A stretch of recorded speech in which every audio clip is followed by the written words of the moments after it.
Hello bachcho, let's discuss this question. Mucopolysaccharide are A. Slime, phycocolloid and pectin, B. Mucin, callose and heparin, C. Hemicellulose, pectin and mucin या D. hyaluronic acid, chondroitin sulfate and keratin। इस question को solve करने का जो की concept है वो है आपके म्यूकोपॉलीसैकेराइड्स के बारे में जानना। तो म्यूकोपॉलीसैकेराइड्स में जाने से पहले आपको पता होगा कि पॉलीसैकेराइड्स क्या होती है। मोनोसैकेराइड्स की एक ब्रांचिंग चेन को हम पॉलीसैकेराइड्स कहते हैं। पॉलीसैकेराइड क्या है? पॉलीसैकेराइड होती है मोनोसैकेराइड्स की एक ब्रांचिंग चेन। मोनोसैकेराइड्स की ब्रांचिंग चेन, ऐसे आप समझ सकते हैं। और म्यूकोपॉलीसैकेराइड्स क्या होती है? म्यूकोपॉलीसैकेराइड्स एक्चुअली ऐसे पॉलीसैकेराइड्स होते हैं जिनमें अमाइनो ग्रुप्स दिखे।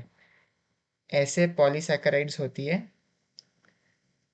ऐसे पॉलीसैकेराइड्स होती है जिसमें आपको अमाइनो ग्रुप मतलब NH2 ग्रुप दिखे। ऐसे अमाइनो ग्रुप्स दिखे तो ये होती है म्यूकोपॉलीसैकेराइड की एक डेफिनेशन। और इसके तीन बहुत बड़े बड़े एग्जांपल्स होती है, जैसे हाइयालुरोनिक एसिड, साथ ही साथ कॉन्ड्रोइटिन सल्फेट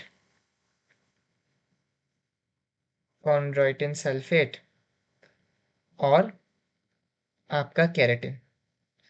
तो ये जो म्यूकोपॉलीसैकेराइड्स है ना, जो म्यूकोपॉलीसैकेराइड्स है ये एक्चुअली आपको दिखेंगे म्यूकस में।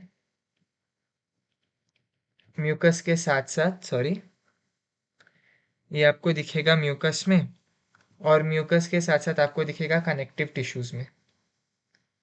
कनेक्टिव टिश्यूज में भी भारी मात्रा में म्यूकोपॉलीसैकेराइड्स दिखती है।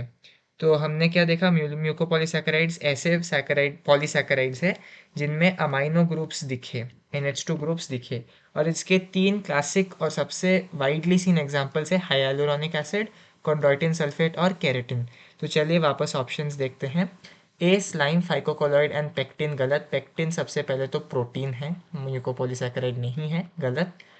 बी म्यूसिन, कैलोस और हेपेरिन, ये भी गलत है क्योंकि यहाँ जो कैलोस है वो एक म्यूकोपॉलीसैकेराइड नहीं है। सी हेमीसेल्युलोस, पेक्टिन एंड म्यूसिन, ये भी वापस गलत हो गया क्योंकि पेक्टिन एक प्रोटीन है और म्यूकोपॉलीसैकेराइड नहीं है। और डी होता है hyaluronic acid, chondroitin sulphate and keratin, ये बिल्कुल सही है, हमने यहाँ पर देखा है। So the correct option to this question is option D, hyaluronic acid, chondroitin sulfate and keratin. Hope you have understood it well. All the best.